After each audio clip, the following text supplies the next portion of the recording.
when you're on a mine site and 300 men are on strike because they want to work with a girl, you've got to sit back and go, why am I doing this? This is Property Investory, where we talk to successful property investors to find out more about their stories, mindset, and strategies. I'm Tyron Shum, and in this episode, we're speaking with award-winning mortgage broker, entrepreneur, and author, Jane Slack-Smith. Originally a miner from Dubbo, Slack-Smith changed her career path for good after starting her portfolio at 31. Join us to hear how she turned $45,000 into a multi-million dollar portfolio, and stay tuned as she explains how you can do the same thing.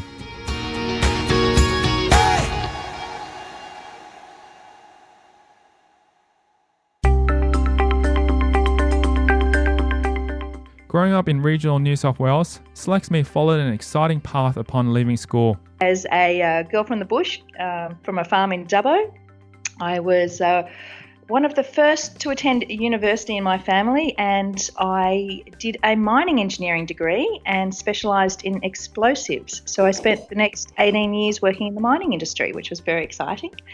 And in that period of time, I knew that I was probably just working for my money day in and day out and doing nothing with it.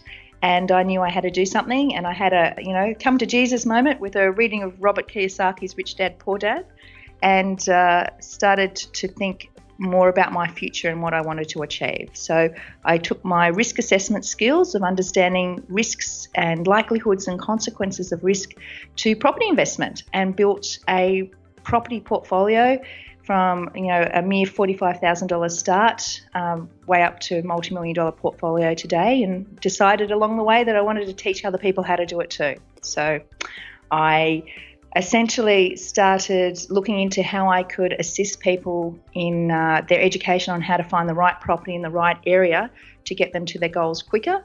And I realised back in 2004, 2005 that if I did that without having professional indemnity insurance, I was probably going to put some risk around my own portfolio, and the only person or profession at that stage that could talk about property was a mortgage broker. So I decided to do that part-time, and that lasted about 3 weeks because of the demand of people wanting some assistance, and I went full-time. And since that start, way back in 2005, I've won Australia's Mortgage Broker of the Year twice, and Property Investment Advisor runner-up in a recent award, which I'm really proud of. And in 2012, I decided it was time to put all the education and knowledge around property investing and building my portfolio and all of the thousands of investors I'd worked with into play, and started Your Property Success, which is an online education platform that assists people in getting to their property success. Slack-Smith's achievements are incredibly inspiring, but what motivates her to keep pushing forward? I am perpetually curious.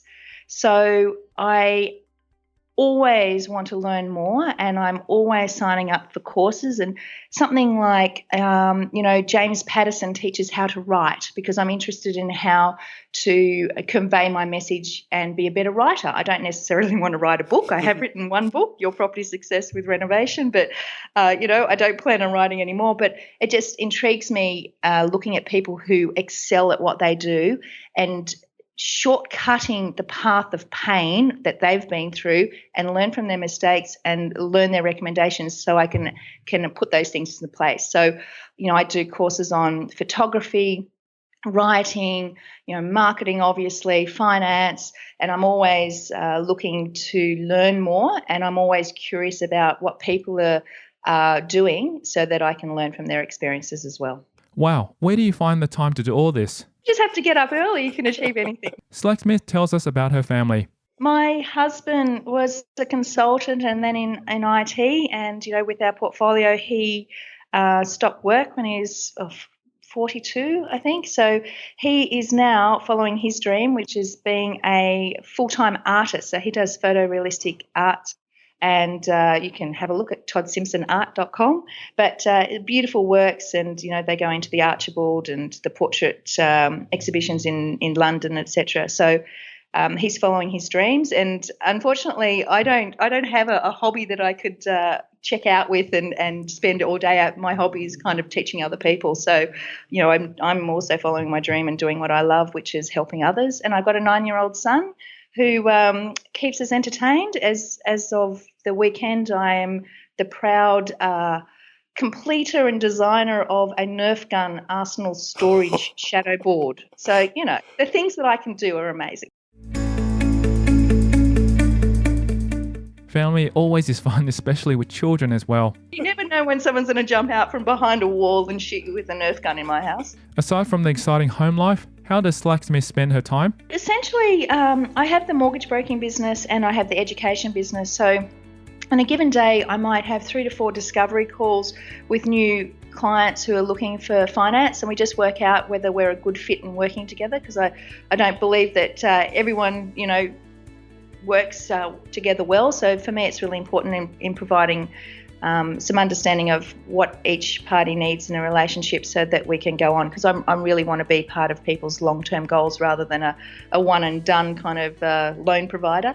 And then the rest of the time we're usually in pre-production for podcasts and videos and looking at how to do virtual reality exciting things with our new videos and looking at how we can update our courses and material for our students. And a lot of time is spent assisting the community on our private Facebook pages in answering questions and putting them in touch and getting them to the results that they want. So, yeah, pretty full day. So, what kind of services does she provide for her clients and students? Look, one of the things when I started investing, and that was, I was looking around 1999, 2000, so I guess, it's almost 17 years of investing, was that there was a few books, and Jan Summers, loved her books, and Robert Kiyosaki, and there was a few educators out there, but you never knew who to trust, and there was always, buy my course and then it's a goodbye, or get my loan, or get my, whatever someone was selling, and it was kind of that feeling that it was a transaction, and I genuinely, for me, it's about the stories, and it's about the people, and it's about getting people to a place that might just be an aha moment. Or, I spoke to a lady today who thought that she could do nothing because her borrowing capacity leads her to a purchase price of $160,000. And we talked about areas and the fundamentals of low risk investing and, looking for infrastructure and population growth and economy growth. And we highlighted a few areas that she could afford. And she was so excited. She said, this is a revelation to me. I feel I can almost breathe again because I really want to invest, but I feel that I can't get into the market. So it's just those moments that, for me, make my day complete, and which are really exciting for me. So yeah, that's pretty much what we do, is provide courses. Ultimate Guide to Renovation is our premium course that comes out twice a year in February and September. We have a Your Property Success Club, which is a 12-month club giving people, at a much lower price point, but a really good quality information every month, because I know that everyone can't afford, fancy courses. Mm-hmm. And, we do a lot of Q&A calls, monthly Q&A calls and support. And for me, it's helping people get over maybe just a tiny little roadblock that they think could stop them and moving forward. And that moving forward to us is, why we do what we do, is getting people to their goals. Yeah, that's really good. And it's really inspiring to be able to hear that you're helping and impacting quite a lot of people there. And I know a lot of listeners out there want to be able to get involved in this, because the fact is that there are so many experts out there, or so-called experts, and you don't know who to trust. And I think the good thing is that you've already proven that success with the many years that you've been in the market teaching people on this as well. Unconventionally, Slacksmith started off in the mining industry. How did that come about, and what inspired her to change careers into the property industry? I had a very wise person tell me once that it wasn't really important what you studied. It was the fact that you learned how to study and learned how to learn. So I knew I had to have a scholarship to go to university, and my family couldn't afford to send me off, and so I looked at where the scholarships were, where my skills were, and they say that you have 3 careers in a lifetime these days, and that's on today's life expectancy. It's going to be a whole lot more in a few years' time. I think it's more than 3 now.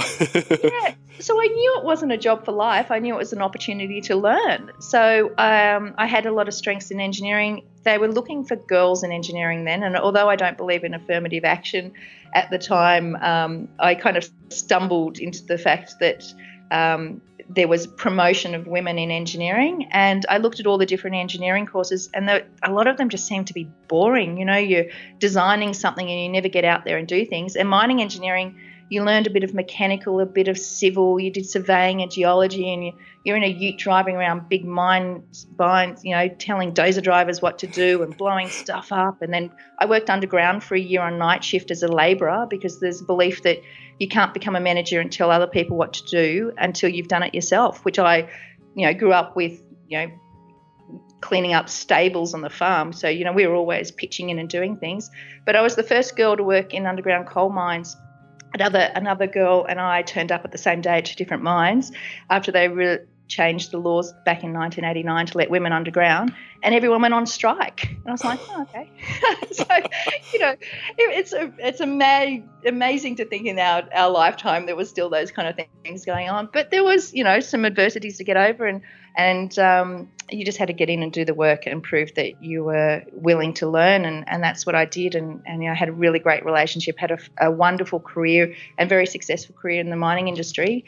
But after building a really good portfolio and having so many people ask how do you do it, and sitting on a mine site in Mount Isa waiting to push a button and for a mountain to blow up kind of thing, people were asking what to do, and I was doing all these kind of toolbox talks on mine sites all around Australia, and I thought, well, if people are really interested, I could teach this, and I like teaching. So yeah, that's how I kind of moved from mining onwards. Oh, okay. So you're actually on touring around or going around different places to be able to teach people how to invest into property. Is that what you're doing initially? No. So what I was doing was at that time I was working for a company that was an explosives company, and as an expert, different mine sites would ask me to come and design blasts for them, or do safety audits, or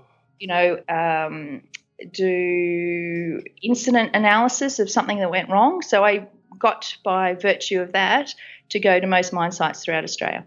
Ah, okay, gotcha. And whilst I was on the mine sites, they'd go, hey, what have you been up to? I'm like, well, I'm going back to Sydney to renovate a house this weekend. They're like, what? Tell me about it. So naturally one thing would lead to another, and they're like, how are you doing this? I'm like, how are you not doing it? We're on the same income. So then we started chatting about, well, how can you, make your money work for you rather than not work for you? You work for your money. So to Robert Kiyosaki. So yeah. Okay, which is really interesting that you said that. So, say for example, back then, and I don't know if it's changed a lot, but I know that back then mining was paid quite well. So there was obviously a lot of cash flow coming through there. Do you think you had enough money back then to be able to just buy property, or did you have to renovate in order to actually buy more investment properties? Well, I like most people, I went from a university income of $10,000 a year to a first year out graduate income of like $75,000 a year, and my lifestyle expanded to my quite substantially. Yes. Yeah, and I remember getting my first credit card, going, "Oh my gosh, this is amazing! I can buy an Origin handbag and I don't have to pay for it." And then I realised a few months later that I did have to pay for it.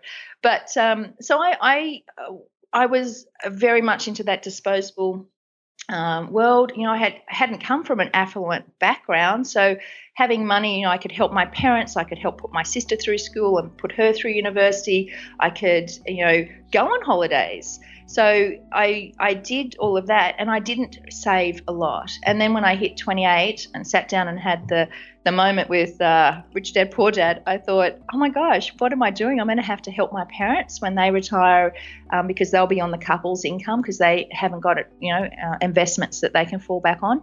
And I've only got a certain amount of time to do this. So I smartened up. I read a lot of books about budgeting, and I had I decided to withdraw all of my pay every week.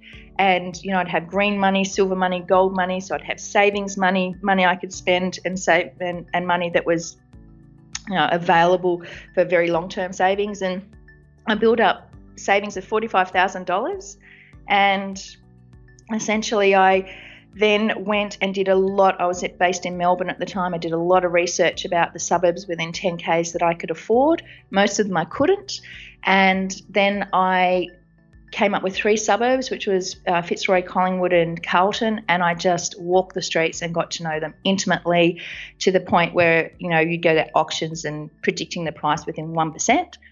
And I knew that because I was going to use all of my $45,000, that if I wanted to buy a second property quickly, I had to create equity, or because my savings would take too long. So the renovation strategy was around creating that equity quickly. So I bought my first property for $425,000.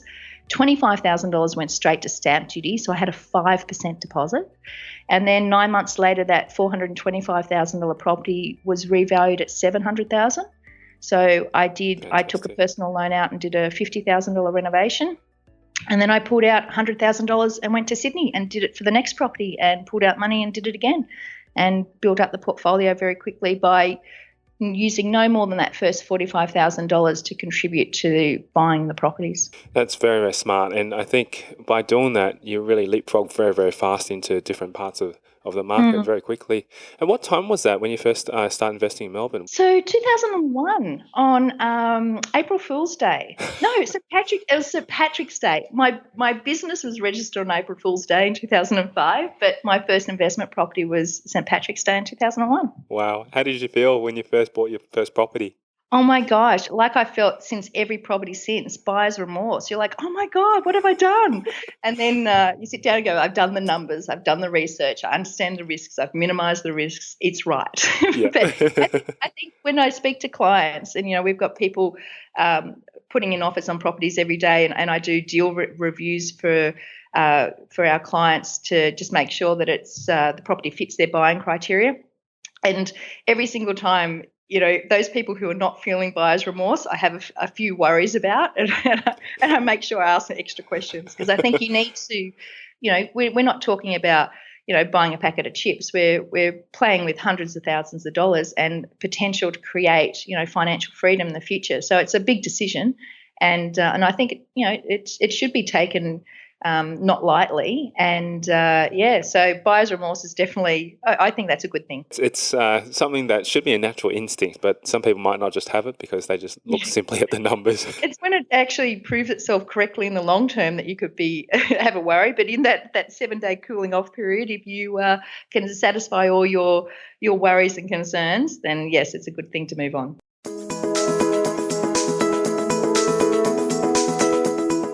Slag Smith went from mining engineer to property investor and renovator to teacher.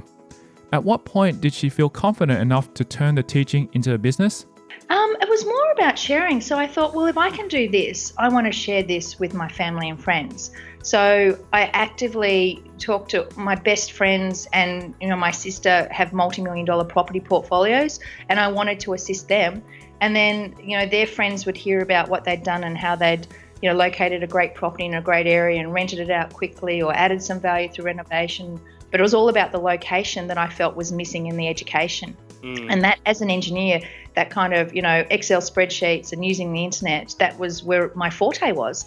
So, just teaching people how to do that was important to me. And then essentially, when people kept asking, I thought, at some point, I need to have some protection around my portfolio in case, someone takes my story as advice and it goes wrong. And the only way I could do that is a mortgage broker.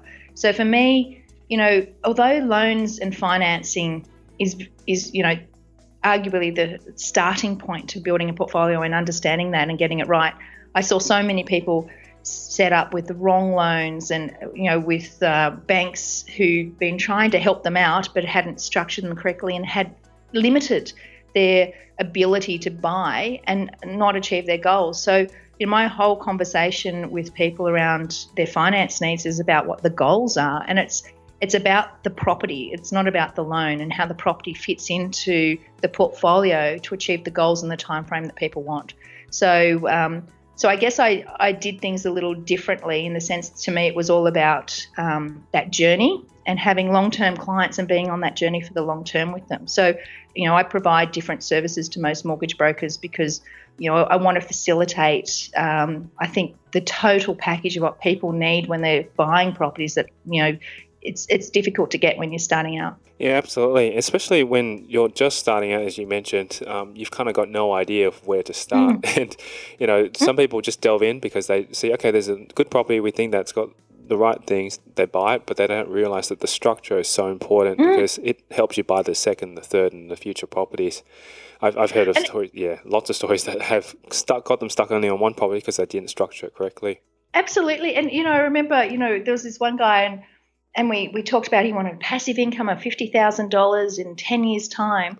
And then he rang up really excited. He said, I found this property. And it was like Kempsey or something, not to say anything against Kempsey. But I pulled up these Residex reports. I'm like, there's zero growth predicted and there's high vacancy rates. And he said, yeah, but it's cheap. It's the guy next to my dad's place and we don't have to go through an agent, so I'm getting it 10 grand cheaper. And we could see that in the next 10 years, it was still going to be worth $250,000. It was going to cost him $5,000 a year in the difference between his costs and the income that we pull in. And it had nothing to do in getting him to the goals. And, it was kind of that aha moment when I thought, providing people with some thoughts and direction is one thing, but being very focused on delivering a quality education that people can go through at their own pace and not turn up for a weekend and get the rah-rah excitement and then, get back home and life kind of hits you in the face. I wanted people to have a resource they could go to time and time again. And I looked around Australia and I couldn't find anyone doing online education in the kind of, full of integrity and honesty and kind of like, here's the facts and, take the information and do it yourself. There's no kind of steak knives being thrown in. So I went to the States and I found an educator over there and spent a year being mentored, just flying backwards and forwards from Australia and learning best practices in trying to educate people in the best in adult education, and made us probably could have bought a house with what I had put into developing the education platform. But to be able to communicate those stories and sharings, and it's just, in the last 5 years, the community that we've built and the students that we have, they're just so lovely and so supportive, and just people in the private Facebook groups, they might be saying, hey, there's a deal on Grays Online. I'm getting a ute together to go down and pick it up. Does anyone want to help? I can pick up stuff for you and drop it off. Or there'll be someone else saying, quick, I need a roof repair here, and people jumping online and giving people numbers or here's a property I've been looking at. What do you think I could do with the floor plan? And it's just the generosity of spirit and that community involvement that I'm just so proud of. And that's what I wanted. I wanted somewhere that people could go and feel that they could have a safe place to discuss property investing without having your friends and family going, oh, you're going to go broke. That's what's missing out in the market a lot of times. And that by having that kind of community, I think it just forms a lot of comradeship and also to encouragement and support. And that's what we all need, because this is not a journey that's is easily expressed to a lot of people. It's kind of a bit of a lonely journey if you're not doing it with any partners and stuff, and that's where you need the support. And I totally agree. The community you've set up sounds fantastic. It's sometimes, it's really hard for married people who one's really keen to invest and the other isn't. And there's a lot of tension around that. And often there's a fear of losing, hard-earned nest egg.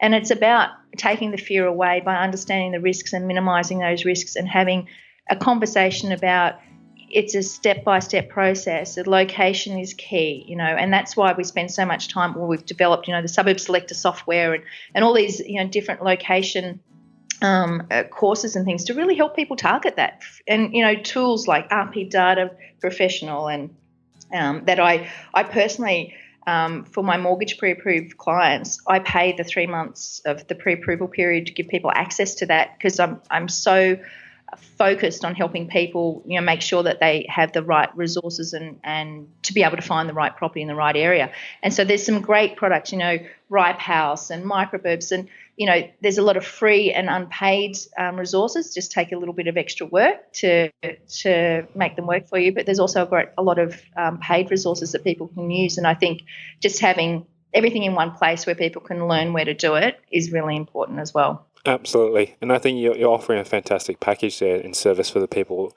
who at least, you're giving them complementary things that they don't usually know even to access. A lot of people probably may not even know that this stuff existed until they actually found you. And there's new websites popping up all the time, and it's really exciting to kind of test them out and try to break them and see how I can manipulate them for my community's better good, So it's like, hey, instead of paying for access or doing like a half an hour trying to find this information on census, if you go to this website, you can find it in a few seconds. And I think, as an investor, we can waste hours and hours on the internet searching without really knowing what the destination is and being really clear on the goal, and then your buying criteria, and then finding the suburbs and then the pockets of potential within the suburbs, and then the right property to suit the demographic.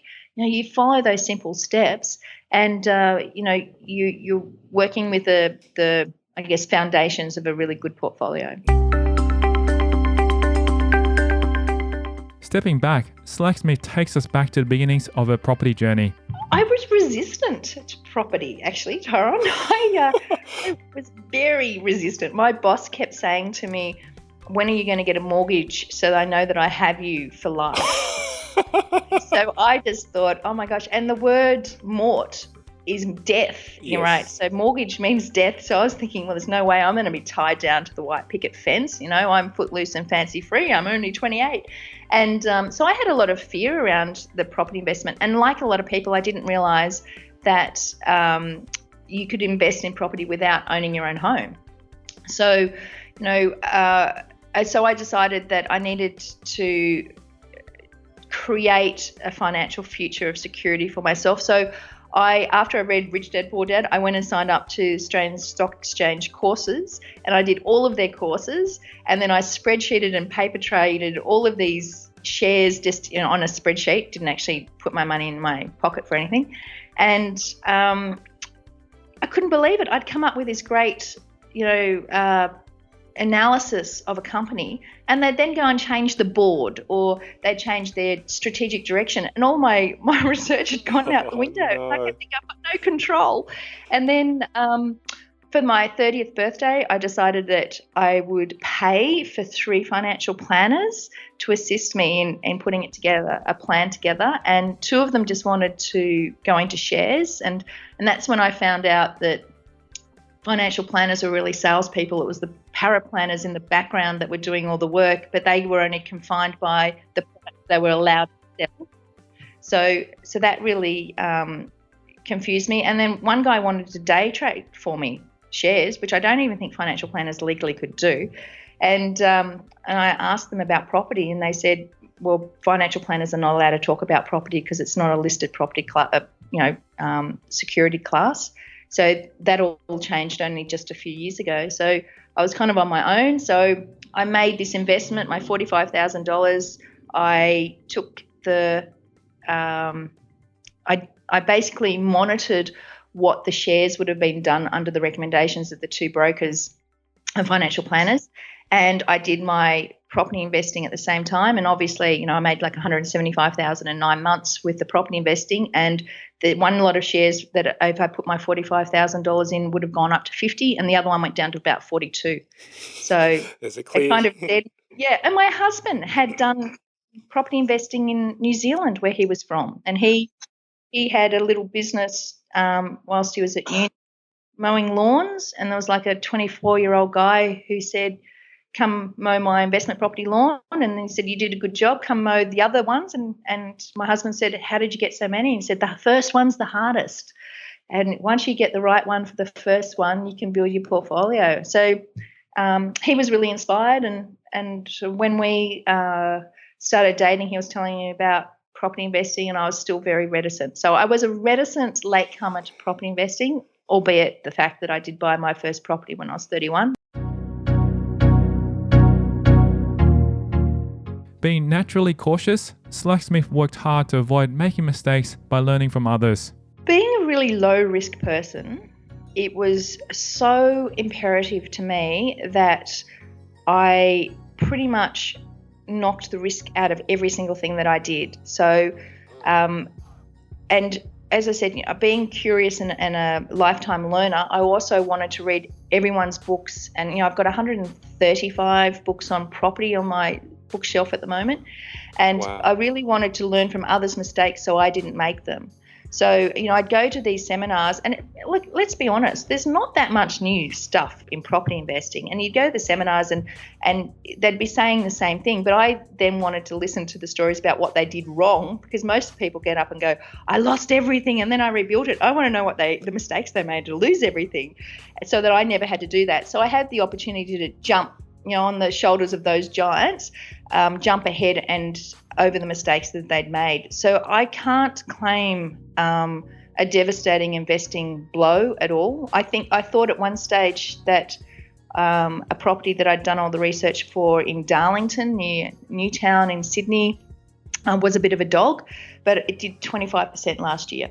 So we're okay with that. Okay, you're doing well. And what about any renovation things? There's just a 2-year delay on what I had expected in the growth potential. So, what about renovation? Did she manage to avoid mistakes in that area of property too? I think with renovation, it's a lot about being a bit of a detective sometimes and being solution orientated. Obviously, you have to be a good project manager, and as well. And I realised very quickly I wasn't the person who was going to be on the tools.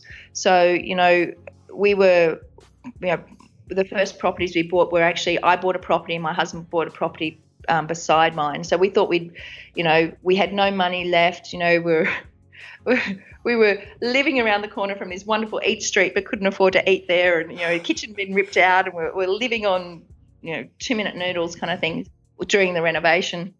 And I guess looking at the renovation plans that we had, we had a very, very tight budget of what we could achieve. So, we had to paint. So we're up at 6 o'clock painting to 7:30 every morning before work, getting home at 6:30, painting to 10:30 at night, doing 20 hours of painting every weekend. And we did that for 3 months for one property, 3-story, huge, big property. And then my work wanted me to move to Sydney. We got a painter in to do the other side, the exact same meterage, and he did it in 5 days. And at that time I was like, I think my time's worth more than this. And other than, I went and did a quick ceiling paint after a renovation in a property in Sydney last year, and I'll do touch-ups and things. But I was never, I've got to be honest, I was never a great painter. I'd paint the ceiling, my husband would say, we need another coat. I'm like, it's Dulux, one coat paint. He's like, no, we need another coat. So he's definitely the finisher. But, I knew my skills were in locating the property and project managing the team and getting the right team together. And that's, what I really concentrated on after that, and looking at the potential. So making sure that the property had the renovation potential and the differential between unrenovated and renovated properties in the area to be able to create the money. So, that's where I concentrate my time and effort.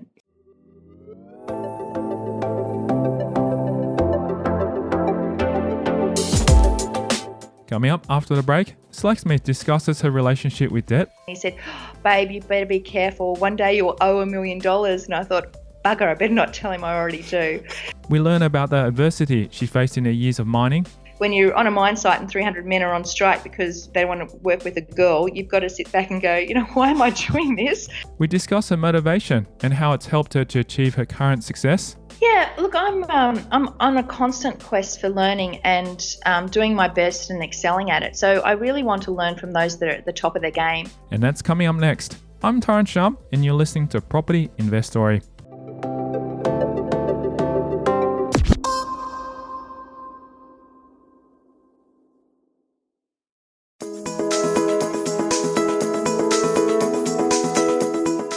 We discussed the mental blocks which can occur, especially during the first years of becoming an investor. I run up against this regularly, and I think concerned and well-meaning friends and family can possibly be something that can hold you back. And I remember having a chat to my dad, and he said, "Babe, you better be careful. One day you'll owe $1 million." And I thought, bugger, I better not tell him I already do. So, I think a lot of people hear the stories around what can go wrong, and I've spoken to a lot of people, and I know there's people who've been on your podcast who are professionals these days who started out because their dads were taken advantage of and lost the family fortune, and they wanted to make the world a better place by making that not happen to other people in the future. So there's some terrible stories about things that go wrong, and I think the real estate industry does have a lot of spruiking and people who are in it for themselves associated with the industry. However, the wonderful thing is there's so many people that are genuinely out there to assist those. And I think, we've seen a real change in the real estate industry and the level of education and support. Even something as simple as a whole new industry of buyer's agents popping up in the last 10 years. There's so many different ways that you can get into property these days, but there's also so much information available, free and paid, on the internet that people can use to validate their decisions on buying. So, I think it's a good place to be these days. What mindset did she have to adopt to implement the renovation strategy? I was very fortunate as a child. My mum used to always say to my sister and I, you can do anything you try as long and you can achieve anything you want to achieve, and you can even fly, if you have God's help. And so she was very motivational, and, we were always set up with the premise that we could achieve anything we put our minds to. And rightly or wrongly, there's been some interesting experiences where I thought I could do things that possibly I couldn't. But going into any situation thinking of success and visualizing what the success looks like has definitely been, a key to everything that I've ever done. And, when you're on a mine site and 300 men are on strike because they want to work with a girl, you've got to sit back and go, why am I doing this? And what am I concentrating on doing? And why do I want to be here? So understanding and being very much anchored by what you're trying to achieve is really important. And it's the same with renovation and property investing. I speak to a lot of people who have a portfolio, and I'll look through the fact finder. You've got 5 properties here, but there's no, and I can tell by looking at these every single day, who they've been listening to, where they've got their advice from, and usually you can see someone has a strategic strategy to get to where they want to be. And often you look at these portfolios and they have one place in a regional mining town and in another place in, another area that's maybe an off the plan or house and land package. There's no consistency, and it's like they've just jumped to the next hot thing that's come along or been in a magazine. And I think the thing that is the downfall of a lot of people is the fact that they don't start with their goals, understand their goals, understand what they need to achieve their goals in the time frame, and then focus everything around that. Understand then your own risk profile and what is acceptable to you, to what you want to do. And when I talk about that, it's like high risk would be developments, low risk would be buy and hold. And understand your strategy and the time frame to achieve the strategy and what the property has to do to achieve the success it needs to get you to your goals on time. And then you've got a very tight buying criteria. Once you have that buying criteria, you can easily look at properties and dismiss them if they don't fit it. And, we've developed this suburb selector software that allows people to go through. And, I run these location workshops around the country, a one-day workshop. And so often, there are 10 people in the room. We might have 30 suburbs that are on our shortlist. And I have very strict criteria. If there's not more than 30% renters, they're out. And they're like, but all the other fundamentals, stand up. I'm like, look, we only need 3 to 4 suburbs. There's so many that we don't need to waste our time on. Why don't we take out the ones with the biggest risk first? And you can be quite ruthless when you understand what your criteria is. And that's where you can get down to the suburb analysis and understand what suburb's going to deliver the results you want. And then you can get down in understanding what streets within the suburbs where renters want to be. And then you can find the right property. So for me, you can take a lot of risk out of everything by understanding a process and just following it. Yeah, I love that approach because it really, really it's like if you have a step-by-step plan in place, there's nothing that could really go wrong because you've actually thought it through carefully and you've structured everything carefully as well too. And as you mentioned, Yeah, it comes back down to your why when you first start because, I mean, anyone can just go and buy a property, whether it be, mm, just down the road or anywhere yeah, in a different state. But when it actually comes down to making numbers work and investing in a property that will generate income for you, sure. or capital growth, it's really a process, isn't it? It is, and look, I spoke to a lady last year, and she had said to me, "Look, we really got it wrong. We bought a house and land package in the outskirts of, Melbourne. There was other developers there. There was an oversupply, so we had a house in the outskirts. It didn't work for us. So now we're going to buy a unit in a city." And I was like, how are you minimizing your risk? And she said, well, it's not a house, it's a unit, and it's not outskirts, it's in town. I was like, the risk's the same. It's an oversupply risk. And she's like, oh, I didn't think about it like that. And, it's kind of just getting people over that little aha moment. It's like, oh my gosh, I was about to repeat the same mistake. It's very interesting, and I think it's also comes back down to having a third opinion or second opinion to be able to see, Mm, because it's very easy to get delved into your own world thinking, I think I've chosen the right property, but then when you actually look and get someone's yep. opinion on it, especially an expert, then they may give you a better insight in it, which you may not Mm. have even noticed at all. Being a keen learner, Slacksmith has been influenced by her fair share of mentors. Yeah, look, I'm on a constant quest for learning and doing my best and excelling at it. So I really want to learn from those that are at the top of their game. And back in 2011, I was looking around and I thought, if I'm going to make my next significant investment, it's not going to be in property. It's going to be in providing education for people so they can have good education in property. Who's the best in educating, and I wanted to see who was doing online education, because obviously if you're doing face-to-face education, you're limited by the number of people you can affect change with. And I had the opportunity of being the finance and property writer for Australian Women's Weekly for a period of time. I created some videos to help people work out how to get from their home to maybe their first investment property or buy their home a bit better, and I could see that having access to something online was giving people the opportunity to learn in their own time frame and be able to go back and look at it again. So I thought, I want to find online educators and who could teach me how to do this properly and with integrity. I just didn't want to be the here's the steak knives. I wanted to be able to be authentic and be who I am and deliver the kind of no BS message. So, it wasn't really covered with all the glitz and glamour.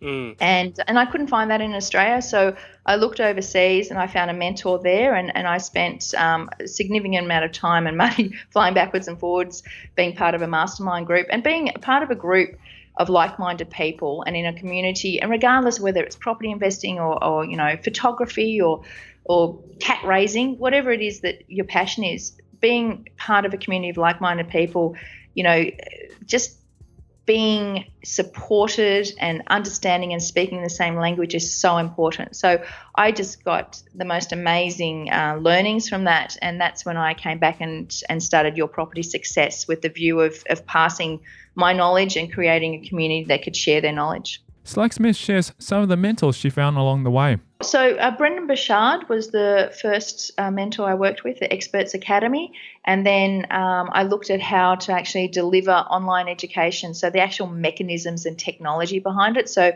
I looked at Jeff Walker, and I've recently been part of a mastermind group with Dean Jackson, who has a great podcast, I Love Marketing, and I genuinely love marketing. I love the opportunity to be able to talk to people and influence in the right way, a change of thinking that will then lead them on a journey to go on as a quest to learn something more.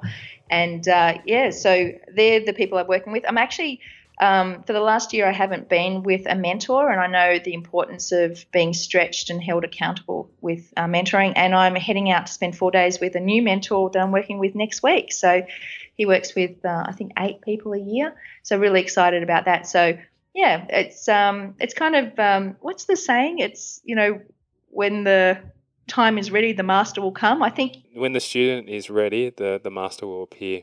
Yeah, grasshopper. So I've been a grasshopper many a time, and I, as you grow and learn something from someone, it's time to move on, and that's been a great opportunity for me. And I've recently joined a fabulous group also called the League of Extraordinary Women, and just fabulous group of business women, incredibly successful, incredibly generous. They have wonderful events, and just listening to what other business people go through and what they've had as great successes and failures, and supporting each other's fabulous. So I really encourage your listeners to, if you are keen on property investing, find yourself a community where you can have a chat about it, because it really makes for helping you get to your goals sooner. Yeah, I totally agree, and I'm all for getting mentors and coaches as well too, because it really does help with I guess accountability, but also at the same time they can also give you guidance that you might not see within yourself, because it's very easy to just think that you know everything, but you actually don't. So absolutely. Yeah, so I was doing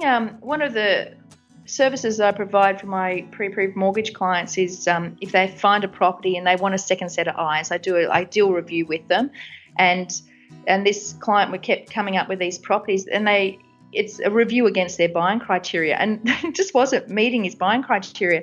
And we looked big picture, and the suburb actually didn't meet any of the criteria. So I was saying to him, look, if this buying criteria is what you need to get to your goals, then you're going to have to move suburbs and do some more analysis. And he was saying, it's just taking me 3 months of analysis to do this. I don't want to move on. It's like, well, investing in 10, 15 year plan here, another 3 months in getting the right suburb so it delivers your plan for you sooner is probably better. And, since he found the right suburb and then the right property, and, put that one to bed. But, sometimes you have to kind of move on and sacrifice a bit of time, but you do learn from it, and you learn to get quicker at the processing. Yeah, it's like opportunity cost at the end of the day, or sunken cost. You can spend all that time. You got to sometimes decide, is it really worth continuing to move on, or you keep pursuing it? And sometimes it's just better just to let it go. If it's not right, then you got to move on to the next thing. Exactly. Yeah. And there's a grieving period there. Like, I speak to a lot of people who are like, they might miss out on auction on the dream property they're after. But, if you're very clear on what you want, it's amazing how often within the next 10 days the right property comes up for them. It's all emotion, isn't it, sometimes? Yeah, you got to separate it out. Yeah, emotion versus logic. And did you seek any mentors also for renovating too as well when you're building up your equity through that path? Yeah, look, back in like 2000 and 2001 when I started renovating, there was no renovating experts out there, and so I really had to derive my own knowledge about what would work. And so once again I went back to basics of what's the risk, and the risk is that you overcapitalise or you renovate and people don't like the renovation. And my whole key around renovating, and the reason I renovated, was for the valuer. So getting that valuation up so I could pull equity was the number one reason that I wanted to renovate. The second one was to have it appeal to a renter so that the renter would rent it and I'd have low vacancies and high rental yields. So, for me, I then worked out that it was the pricing disparity, or the difference between unrenovated and renovated properties, that was going to be the key to that strategy. And then doing the analysis and finding out what were the properties that were renovated on the market, how much were they selling for, what was the unrenovated property worth, how much would it cost me to get the unrenovated to the renovated, and was there a profit there? And for a lot of suburbs, there is no pricing disparity between renovated and renovated. So many properties deserve to be renovated, but very, very, very few should be. So it was finding that out that was, I guess, the secret to the success that I then shared with everyone. She shares some of the things she looks out for when considering renovations. I was always looking for the twist. So how could I take a property and take it to a higher value and better value, and do it as quickly as possible so I could create more equity to build my portfolio quickly? Because I didn't want to be an active property investor that is, out there looking at properties every day. I wanted to have a set and forget portfolio that just goes up in value by $1 million a year. How nice would that be? Nice. I'd join the club. And pays for itself. So I wanted to get there as quickly as possible. And so I found a suburb that had the pricing disparity, Carlton. I then looked at what the fixtures and fittings and standards were that the renovated properties were selling for. And then I looked at the property that I had and worked out how I could find those fixtures and fittings at a cheaper price that had the same perceived value but didn't have the cost. So it was around sourcing the right properties from the right areas and finding and sourcing and those and putting them in place. Just to ask, to put in perspective, what kind of house did we buy in the Carlton area, and what was the average pricing, so we can sort of get an idea? The average prices were around 400,000. Yep. So back in 2001, and we kept driving up and down this street, and it was one of the premium streets, and it had these beautiful old mansions in them, 3-story, 1860 built, brick properties. And we'd say one day this is our end goal. And what came up was that 2 of these properties were being sold under the same bill of sale. So instead of saying, going once, twice, 400,000, it was going once, twice, 800,000. So different titles, one bill of sale. And my husband and I, or my then boyfriend and I, were looking at buying a property each, because I wanted to minimise my risk just in case the relationship didn't go ahead. Fair enough. And your borrowing capacity, I knew that individually our borrowing capacities was going to be higher individually and less land tax, etc. benefits. So, I knew strategically buying individually was a good way to start. So these properties were, 3-story, 1860, beautiful old mansions essentially that had been built, within a kilometre of CBD Melbourne, and completely, hadn't been fixed or touched for a long period of time. And my husband had a higher borrowing capacity than I did, and he took the one that had been the parking at the back and had a little bit more renovation done, and mine was, really in a bad condition. So we actually used the pest and building inspection, and we used the Residex valuation report as part of the negotiating tool, because we got to auction, it was passed in, we were the highest bidder, and we went in and said, gee, look at this pest and building report. It says it's got about $50,000 of works just to make it livable, and, the comparable sales in the street are this, and luckily the vendor said, oh, okay, fair enough, and we got the property. So good negotiation. Yeah, and having access to those material and reports, etc., gave us some credibility rather than saying I just don't want to pay anymore. Mm-hmm. So they were sitting there going, well, if this person thinks this, the next person that gets the best in pest and building inspection, they're going to think the same thing. So bought it for $425. Did the $50,000 renovation on it, had it revalued it 9 months later at $900,000. Did a bit of in 2009, I did a bit of a top up to it as well. And it's always rented since then at $1,000 a week. It's worth around 1.4 now. Wow. And great location, great property, always in demand. I've only ever had 3 tenancy agreements in that 15 years. So people just keep wanting to rent there, and it's a great little cornerstone for the portfolio. That's great. So from there, you're able to start that first property off and then leapfrog to your next property by drawing out that equity to buy a few other properties. Is that how? Yeah, and we were rent investors for 10 years. So we rented ourselves and bought investment properties. Often we'd move into an investment property, had a little unit on beachfront at Bondi Beach. We moved in there over winter when no one wants to rent. And did a 3-month renovation and enjoyed that, and then moved out and rented ourselves. So often just to save some money, we were living in the renovations. Yeah. And anyone who's ever done that, how bad that is. You're covered in plaster dust going to work, and, you're cooking in a microwave for months on end.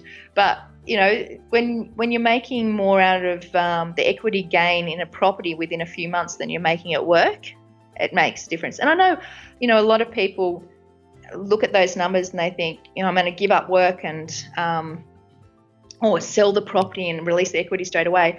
We'd always had the strategy. It was around a buy and hold long-term strategy, and work was fine. I mean, I don't want to give up work. So for me, it was around just having the choice to be able to work or not. Yep. but also I knew that I needed to have a job for the borrowing capacity, which is so important. And with the changes of ASIC and APRA in 2016, investors have to be savvy about what they do and their financing and have the right income to be able to continue investing.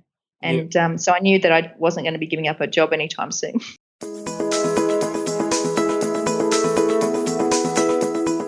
So, what is Slacksmith's portfolio actually worth, and what's her plan moving ahead? Well, great revelation here. I'm a very boring investor who walks the talk. I wrote the book Your Property Success with Renovation, 2 properties, 1 renovation, $1 million in the bank. I don't believe you need hundreds of properties. I don't believe you need to be trading properties. I know, someone who has a home and accesses equity, who buys a property, has an equity growth that allows them to do a renovation in year 3 and equity growth to be able to buy a second property in year 5, can set and forget their portfolio and within 15 years sell it down. If you have the typical growth characteristics of an area, sell it down, pay off your mortgage, pay your capital gains tax and put $1 million in the bank. And for me, it was about having that simplicity. So we haven't bought a property for many years, and the portfolio goes up the well-located properties, that goes up quite considerably every year. And I think it's worth around about $8 million now, with low LVR, just based on the equities. And how many properties are there in that portfolio? 7. They all started around about $400,000 to $500,000. Yeah, so you've just amassed it and bought and hold, and that strategy allows you to be able to have that freedom because you've got enough equity to be able to, draw down equity on that. Do you actually, there are strategies out there. Do you believe on drawing out equity to live on the lifestyle, or do you rely on the cash flow? That was really big in 2003. I know I spoke to quite a few people about doing that, and there is difficulty in living on borrowed money. And I know people have been on your podcast who even buy their cars. I can tell you who, but yeah. You and I both interviewed them, but I don't think debt is bad by any stretch of the imagination. I think there's good debt and bad debt, and I know the reality is that a lot of people do live with some bad debt until they get to a position of managing their money better and understanding their goals and having that destination they can be anchored to, so that they can achieve what they want every day, knowing what they're getting towards. But I've got clients. I mean, I obviously don't apply my strategies on all of my mortgage clients or my students. Yep. And I've got clients that do developments. I've got students that are, doing granny flats. I've got people who do pull out equity and live off equity. So, I've got clients on, $40,000 with, $2 million portfolios, and, have been really strategic about how they've bought and been very clever when the lending environment was a bit easier. But, I think that it's really horses for courses. And when you work out what your strategy is and your risk profile, and coming from the basis of your goals and understanding how many properties and what they need to look like to get to your goal. And that's why I developed that calculator on investorschoice.com.au, the portfolio planner, because I know that how hard it is for people to go, I want $100,000 income in 10 years' time. How many properties does that mean I need now? Because there's a capital gains tax implications and all of those things. And I think, you just need to simply understand what you need to be shooting for, and then what are the property characteristics need to do to achieve that for you. So, yeah, I think everyone has a different way to get there. We haven't bought a property in many years because we don't want to. Property portfolio is fine. If I speak to my property managers once every 3 months, I'm happy. Yeah, that's absolutely right. And that's the good thing about buying and hold and set and forget. Or not necessarily forget that you don't come back to it, but that's the lifestyle that allows you to have that freedom, because that property just does its thing. So I know that we've achieved, over $100 million worth of lending in the last couple of years and helped clients get there. So there's that kind of, transferred satisfaction of getting people into the properties they want to be in. And, we're kind of hands-on. So we're interested in the properties they're buying and where they're buying, and having that conversation around their strategy as well. And also, just the community of the students in the Ultimate Guide to Renovation, Your Property Success Club, just seeing their renovations and their stories and what they're doing. Although I did two renovations last year on existing properties. I'm not actively out there renovating all the time, but it's nice to have a hand in, looking at what other people are doing. It's clear Slacksmith carries many positive habits and rituals which contribute to her daily success. But is there anything else? I'm really tenacious. So I'm curious and tenacious. So I don't give up, and I'm very disciplined. And so if I have a goal or something that I want to achieve, regardless if it's in my personal life or professional aspirations, etc., I will do what it takes to without hurting anyone or myself to achieve that goal. So, once I put my mind to something, I really give it my all. And I guess being tenacious is probably the dominant characteristic of that. She has had some help along the way through reading and self-learning. I have a long list of books I recommend. Obviously Jan Summers, I think, is probably the queen of property investing in Australia. Low risk, really simple. She got the formula, she cracked it, and she shared it. She was a school teacher. She writes like a school teacher. It's very clear and concise. So for people starting out, I think Jan Summers is fabulous. I think from an inspirational point of view, Rich Dad, Poor Dad is great as well. There are so many writers and there's so many books out there that it's amazing. And when the publishers approached me and asked me to write a book, I was like, at that stage I had 120 on my bookshelf. I was like, there's nothing I can say that people want to know that's different. And they're like, yeah, they probably just want to hear it in your voice. So, often what you read is very similar in some of the books, but there's always one absolute gem that I pick up. So I'm always reading property books and trying to increase my knowledge, and our community is always recommending books to each other as well. So, but I'd start with the fundamentals, and I think, Rich Dad, Poor Dad and Jan Summers is probably a really good place to start.